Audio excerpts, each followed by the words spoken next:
মিডিয়াগুলো সত্যতা যাচাই না করেই দল ঘেঁষা নিউজ করছে। এই বিষয়টা খুবই নেতিবাচক আমাদের জন্য।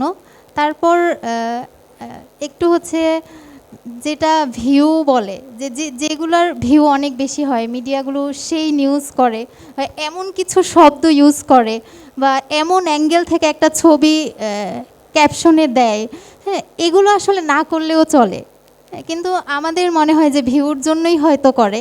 তো মিডিয়াগুলোকে এই জায়গা থেকে যদি বের হয়ে আসে, হ্যাঁ, মানে ভিউর দিকটা চিন্তা করে জনসচেতনতা তৈরি বা নিরপেক্ষভাবে তারা যদি নিউজ করে, সেক্ষেত্রে এই মিডিয়ার ভূমিকাটা আমাদেরকে একটু সাহায্য করবে এই জায়গাটা থেকে উন্নীত হওয়ার জন্য।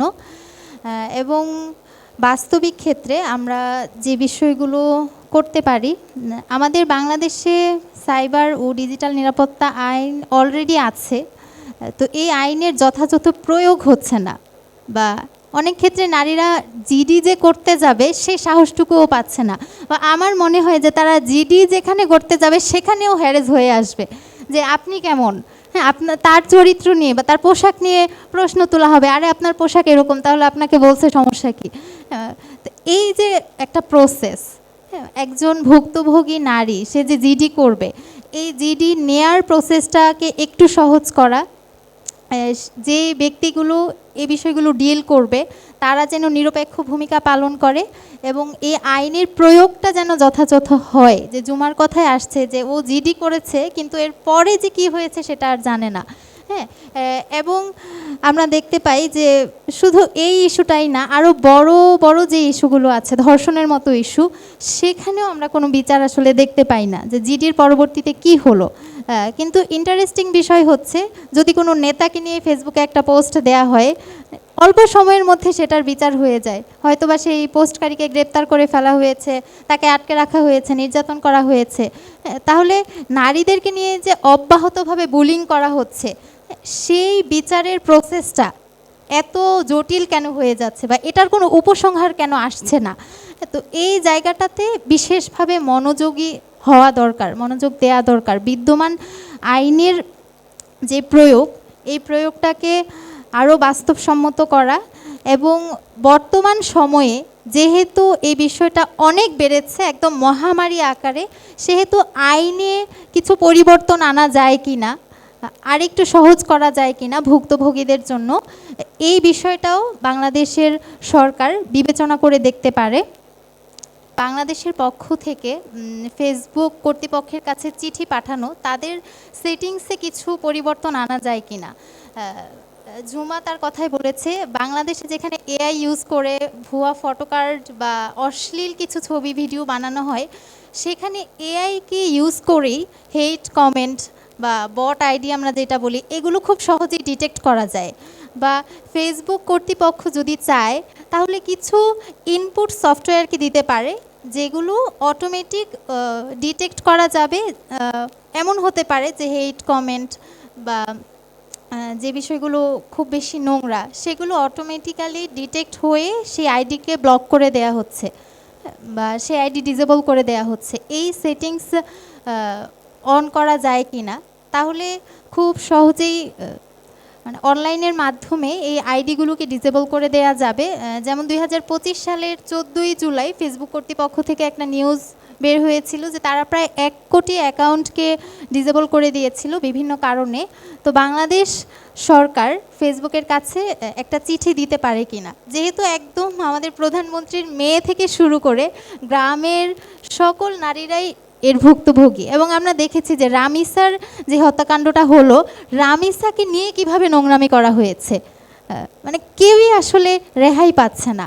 তো এটাকে একটু সিরিয়াসলি নেওয়া উচিত। তারপর সহজ রিপোর্টিং ও ব্লকিং ব্যবস্থা। পরবর্তীতে আরেকটা বিষয় মনে হয়েছে, এই কাজগুলোর সাথে আসলে সর্বমহল জড়িত, একদম বিশ্ববিদ্যালয়ের শিক্ষক থেকে শুরু করে দিনমজুর, সকল শ্রেণী পেশার লোকজন জড়িত, এমনকি নারীরাও হচ্ছে নারীদেরকে বুলি করে, হ্যারাস করে।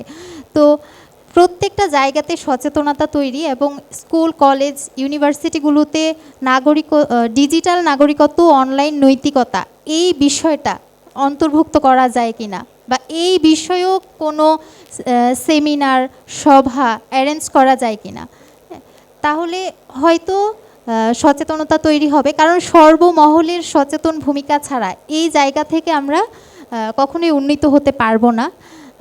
তাছাড়াও আরেকটা বিষয় মনে হয় যে সামগ্রিকভাবে আমাদের নৈতিকতা অনেক বেশি কমে গিয়েছে একদম প্রত্যেকটা সেক্টরে।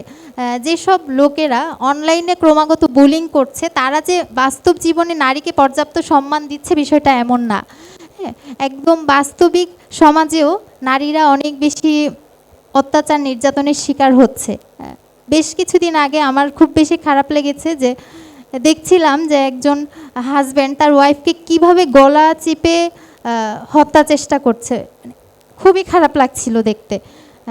মানে মানুষের মন মানসিকতা নৈতিকতা কতটুকু নিচু পর্যায়ে চলে আসছে যে সে পশুকেও হার মানাচ্ছে।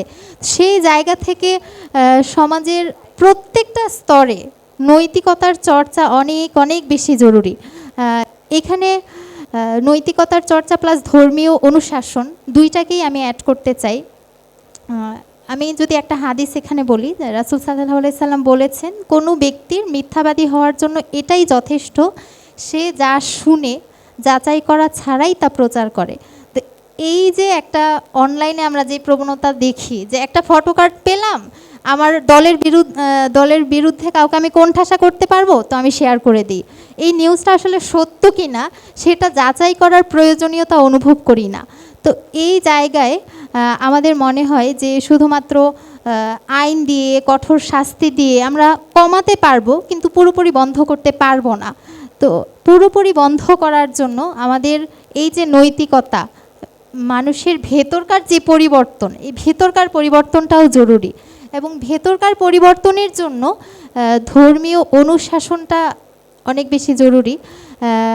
আমি যদি ইসলাম ধর্মের কথাই বলি, সেখানে আমাদের রাসূল সাল্লাল্লাহু আলাইহি সাল্লাম বলেছেন যে তোমরা হয় ভালো কথা বলো, না হয় চুপ থাকো। হ্যাঁ, আমাদেরকে এভাবে বলা হয়েছে। তো এবং সূরা হুজরাতের কিছু আয়াত যদি এখানে উপস্থাপন করি, সেখানে এভাবে বলা হয়েছে যে কাউকে ছোট করার জন্য বা নিজের যে অপোজিশন যে দল আছে সেই দলকে ছোট করার জন্য, হেয় করার জন্য কোনো হেয় কথা আসলে বলা যাবে না, কাউকে মন্দ নামে ডাকা যাবে না। হ্যাঁ, এই বিষয়গুলো এসেছে। তো এই সামগ্রিকভাবে আমরা ধর্মীয় অনুশাসনটাও কম মেনে চলছি। হ্যাঁ, যার কারণে একটা ধর্মীয় দৃষ্টিকোণ থেকে এই কাজটা হয়তো অনেক বড় অপরাধ, কিন্তু আমি অহরহ করে ফেলছি, আমার বাচ্ছে না আমার অন্তরে। আমার কাছে এটাই মনে হয়েছে যে আমাদের দুইটা দিকই আসলে খেয়াল করতে হবে। আমাদের কঠোর আইনের দিকেও যেমন নজর দিতে হবে, পাশাপাশি এই সমাজের সর্বস্তরে ধর্মীয় অনুশাসন যেন সঠিকভাবে পালিত হয় এবং নৈতিকতার চর্চাটা যেন সঠিকভাবে পালিত হয়, সেই বিষয়ে দৃষ্টিকোণ দেয়া জরুরি। এবং সরকারের পক্ষ থেকে ডিজিটাল নাগরিকত্ব এবং অনলাইন নৈতিকতা এই বিষয়টা নিয়ে একটু প্রচার হওয়া দরকার। হ্যাঁ, যদি সম্ভব না হয় শিক্ষা কার্যক্রমে অন্তর্ভুক্ত করার, তারপরেও এই বিষয়টা নিয়ে প্রতিটা শিক্ষা প্রতিষ্ঠানে সেমিনার বা আলোচনা সভার আয়োজন করা। তো মোটামুটিভাবে আমার কাছে এই বিষয়গুলো মনে হয়েছে যে আমরা যদি এই কার্যক্রমগুলো রাখতে পারি, আশা করা যায় যে বর্তমানে যে মহামারী আকার ধারণ করেছে অনলাইন বুলিং, সাইবার বুলিং, সেটা কিছুটা হলেও কমবে। ধন্যবাদ সবাইকে। ডাকসুকে আবারও ধন্যবাদ জানিয়ে আমার কথা এখানেই শেষ করছি। আসসালামু আলাইকুম। ধন্যবাদ সাবিকুন্নাহার তামান্না আপুকে। আপুর কথার প্রেক্ষিতে আমি আসলে একটা কথা অ্যাড করতে চাই। আপু যেভাবে বলছিলেন যে সাধারণ নারীরা জিডি করে কোনো ফলাফল পায় না, কিন্তু কোনো নেতাকে নিয়ে কোনো ফটো কার্ড হলে সাথে সাথে গ্রেপ্তার হয়। এক্ষেত্রে একটু